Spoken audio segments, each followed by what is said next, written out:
Hey everybody, today I'm going to share my notes from the chapter Climate of Geography. So here it is. So climate के बारे में उसने बताया, climate refer to the sum total of weather conditions and variations over a large area of long period of time, more than 30 years. So जो climate होता है वो sum total of weather conditions में रहता है कि इंडिया का climate कैसा है. तो इंडिया का क्लाइमेट मिड रहता है एंड वेदर जो होता है वो पर्टिकुलर टाइम के बारे में होता है कि एट द सेम टाइम किसी जगह पर कौन सा वेदर है, और हर एक वेदर जो होता है वो अलग अलग होता है चीज़ जगह में. ठीक है. Climate of India is monsoon type. So उसने हमें ये ड्यूनोमी टाइप बता दिया कि क्लाइमेट ऑफ इंडिया जो है एक मानसून टाइप है. ठीक है. उसके बाद उसने प्रेसिपिटेशन के बारे में बताया. The form of water, rain, snow, sleet और hail that falls to the earth in different sides known as precipitation. ठीक है. अब आपको फाइंड आउट क्वेश्चंस मिलेंगे पेज नंबर 27 पर. तो उसके आंसर्स है why the houses of Rajasthan of thick walls and flat roofs. So Rajasthan में the weather is very hot and there is less rainfall. Thick walls of the house insulate the people against the heat in summer and extreme cold during the winters. Flat roofs are easier to construct and there is not much rainfall. Water will not collect on the rooftops. Right. Next question है why is that the house in Tarai regions and in Goa, Mangalore have sloping roofs. सो वहाँ पर बहुत ज़्यादा rain होती है इसलिए वहाँ पर स्लोपिंग रूफ्स बना देते हैं ताकि अगर उसमें पानी जाए तो वो आराम से नीचे आ जाए और कोई परेशानी भी ना हो. राइट. अब नेक्स्ट यहाँ पे क्वेश्चन है which is why houses in Assam are build on the stilts. तो स्टिल्स कैसे होते हैं मैं आपको एक्सप्लेन कर देती हूँ कि स्टिल्स कैसे होते हैं. स्टिल्स एक ऐसी जगह होती है जैसे ऐसे घर बने होते हैं. ठीक है. वाटर के ऊपर घर बने होते हैं और ये घर है, मतलब मेरी ड्राइंग को मत लेना सीरियसली. ठीक है. ये सारे घर हैं और ये सारे घर होते हैं और यहाँ पर ये स्टैंड होता है जिस पे घर बनाते हैं ताकि अगर असम जैसी जगह पे फ्लड्स बहुत आती हैं तो अगर वहाँ पे फ्लड आए ना तो पानी से घर ना बह जाए और लोगों की जान भी बची रहे, तो इसलिए वो स्टिल्स पे अपने घर बनाते हैं. राइट. कुछ ऐसा सा होता है. आप गूगल पे एक बार सर्च करेंगे ना स्टिल्स हाउसेस तो आपको पता चल जाएगा. Right.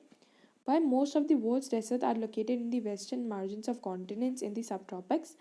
So most of the world's deserts are located in the western margins of continents subtropics because the prevailing winds in the tropical easterly winds, the tropical winds become dry by the time they reach the western margins of the continents.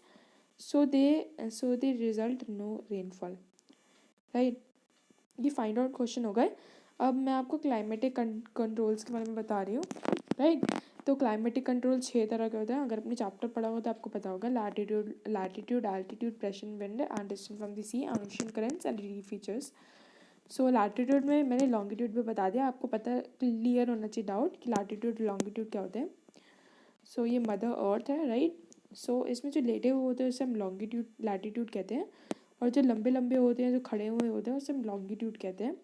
So latitude और longitude में दोनों में एक centre line पास करती है. सो जो centre line अर्थ के ऐसे लेटे हुए में पास करती है उसे हम इक्वेटर कहते हैं. एंड जो लंबे में पास करती है ना, जैसे खड़े खड़े में पास करती है लॉन्गिट्यूड की सबसे बड़ी लाइन उसे हम प्राइम मेरिडियन कहते हैं. इसे याद रखना काम आ सकता है. Right.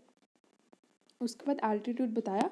A place that is high above the sea level is known as altitude. ठीक है. चैप्टर में भी पढ़ा होगा आपने ये सब. Ocean currents along with the one show winds affects the climate of the coastal area.